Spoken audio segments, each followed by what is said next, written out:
बदलापूर पूर्व police station ADR क्रमांक 53/2022 यातील जी मयत महिला होती निर्जा रुपेश आंबेडकर यांचा मृत्यू झाल्याने या अनुषंगानं हा एडीआर दाखल होता। सदरचा एडीआर हा 2022 साली दाखल होता आणि त्यामध्ये एडीआरचा तपास केल्यानंतर त्याच्यामध्ये कोणाचाही संशय आक्षेप नसल्या कारणाने आणि वैद्यकीय अभिप्रायाच्या अनुषंगानं तो एडीआर समरी केलेला होता। परंतु काही दिवसापूर्वी आम्हाला या एडीआरच्या अनुषंगाने काही इतर माहिती मिळाली होती। त्या माहितीमध्ये सदरचा मृत्यू हा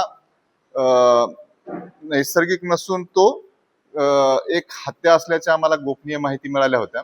त्या अनुषंगाने आम्ही मागील 6 महिन्यापासून याच्यावर वर्कआउट करत होतो।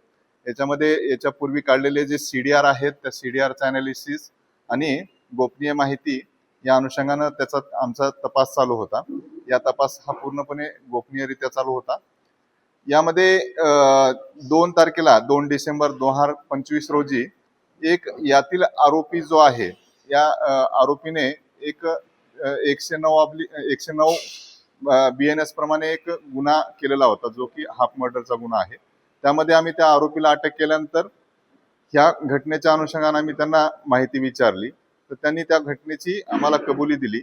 कबुली दिल्यानंतर आम्ही त्या पूर्ण आमच्याकडे जे असलेले पुरावे आणि या हा आरोपी सांगत असलेल्या गोष्टी यांचं पूर्ण मॅचअप केल्यानंतर आम्ही एका निर्णयाप्रत आलो होतो की याच्यामध्ये निश्चितच त्या महिलेचा हा नैसर्गिक मृत्यू नसून तो मर्डर असल्याची आमची खात्री झाल्याने आम्ही सदरचा गुन्हा दाखल केलेला आहे।